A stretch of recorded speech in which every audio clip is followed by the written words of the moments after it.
12개 주에서 좀 본격적으로 또다시 바이든 행정부가 내놓은 의료 종사자들에 대한 백신 의무화에 소송을 제기한다라는 이제 소식이 들어왔습니다. 이미 앞서서 지난주에 미주리주에서 소송을 걸었죠.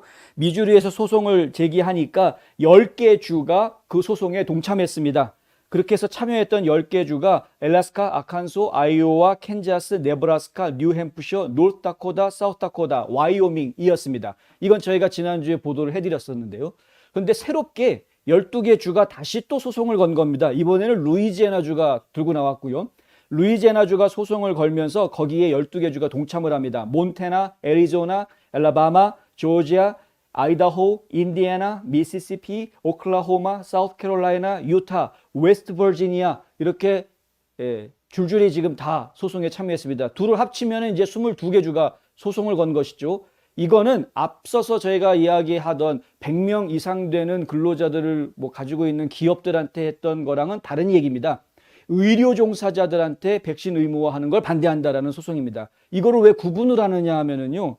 100명 이상 고용하고 있는 직장에 대한 백신 의무화는 옵션을 줍니다. 백신을 맞든가 아니면 백신을 안 맞을 거면 일주일에 한 번 이상 코로나 검사를 정기적으로 받아서 그 음성 판정을 받아야 한다. 그리고 회사에 나올 때에는 항상 마스크를 반드시 착용하고 있어야 된다. 이 둘 중에 하나를 해야 됩니다. 그런데 의료 종사자들에 대한 백신 의무화는 옵션이 없습니다. 무조건 백신 맞아야 합니다. 무조건 백신 맞아라. 백신 안 맞으면 그냥 해고 이겁니다. 해고라는 표현은 안 쓰죠. 왜냐하면 노동법을 어긋난다 그러면서 이제 노동쟁이가 나올 수 있으니까. 그래서 해고라는 표현을 안 쓰고 무급 휴가라는 표현을 씁니다. 당신은 급여를 받지 못하게 될 것이고 보너스도 받지 못하게 될 것이다. 이런 식으로 표현합니다. 그런데 이게 굉장히 문제가 많은 것이죠. 그 자체도 상당히 법을 많이 어기는 겁니다. 헌법적이지도 않을 뿐더러 노동법도 어기는 것이고 행정절차법도 어기는 것이고 법률을 한두 개 어기는 게 아닙니다. 그러니까 이제 주 법무장관들이 나서서 주 이름을 걸고 이제 소송을 제기하고 있는 것이고요.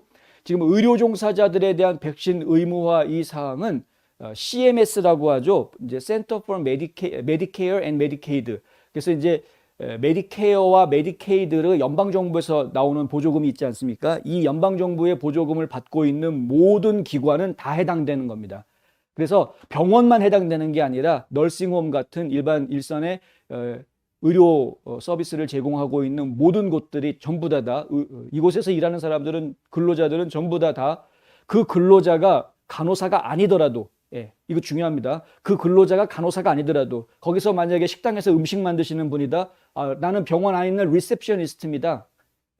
그래도 거기에서 일하는 모든 사람들은 전부 다 백신을 무조건 맞아야 되는 이런 상황입니다. 그러니까 이거는 잘못돼도 한참 잘못됐다. 특별히 지금이 어떤 상황이냐 이거죠. 팬데믹 때문에 병원들 너무 힘들어 있고 사람 구하기 너무 어려운데 간호사 구하기 너무 힘든데 인력난 때문에 힘든 상황인데 왜 이것 때문에 더 사람을 줄이려고 하느냐. 그러니까 각 주에서는 용납할 수 없다. 그리고 우리 주는 이거 백신 의무화 못하게 하겠다라고 주 정부들이 다 선포를 했었죠. 상당히 많은 주들이 그걸 선포를 했습니다. 그런데 연방에서 주에서 그거 선포하건 말건 간에 우린 집행하겠다. 만약에 그거 안 지키는 병원이 나오면은 연방정부에서 주는 메디케어, 메디케이드 지원금 그거 안 준다. 이런 식으로 나오고 있는 겁니다. 지금 연방정부에서는. 그러니까 주에서 아무리 백신 의무화하지 말라라고 해도 연방에서 이렇게 돈 안 주겠다고 딱 덤벼오는 데에는 당연할 재간이 없는 거죠. 그래서 이제 주 법무장관들이 소송을 걸고 나온 것이고요. 이렇게 소송을 걸어서 어떤 결과가 나올지 제가 지켜봐야 되겠지만 일단은 제5 항소법원 같은 경우에서는 이 이제 의료 종사자들이 아닌 100명 이상 고용되어져 있는 모든 직장에 대해서 내려진 명령, 백신 의무화 명령에 대해서 가처분 명령이 지금 떨어졌죠. 항소법원에서는. 항소법원에서 분명히 백신 의무화 가처분 명령을 내렸음에도 불구하고 가처분 명령 내릴 때 뭐라고 판사가 얘기했냐면요. 이건 중대한 헌법을 위반했을 중대한 법률적 위반이 있을 것 같으니까 일단은 법원에서 판결이 나올 때까지 일단 정지하라라고 명령을 내렸던 겁니다. 그럼에도 불구하고 연방정부에서는 계속 강행하겠다라는 입장을 지금 계속 굽히지 않고 있는 그런 상황이죠. 결국은 대법원 가가지고 끝장을 내야지 될 것 같은, 그때까지는 좀 국민들이 갑갑하고 마음 졸이시겠지만은 지켜볼 수밖에 없는 그런 상황이 될 것 같고, 주 정부들이 움직이고 있으니까 좀 더 기운 내서 조금만 더 참고 기다려 보시라라는 말씀을 드릴 수밖에 없는 그런 상황이긴 합니다. 이런 일들이 진행되고 있다라는 걸 좀 아시고요. 병원에서 일하고 있는 모든 근로자들, 지금 그분들한테 힘내라고 파이팅하라고 좀 응원해 주시면 감사하겠고요.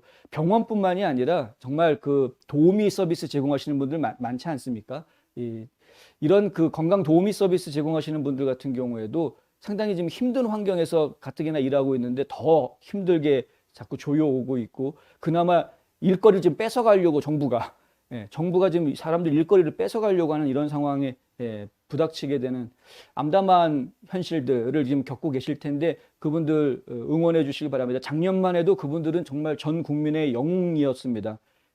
영웅이 여기에서 일하고 있다라고 팻말 만들어가지고 병원 앞에, 경찰서 앞에 이렇게 꽂아주었던 게 바로 1년도 안 된 이야기인데, 근데 지금 왜 이렇게 상황이 갑갑해져 가고 있는 것인지 안타깝기만 하다.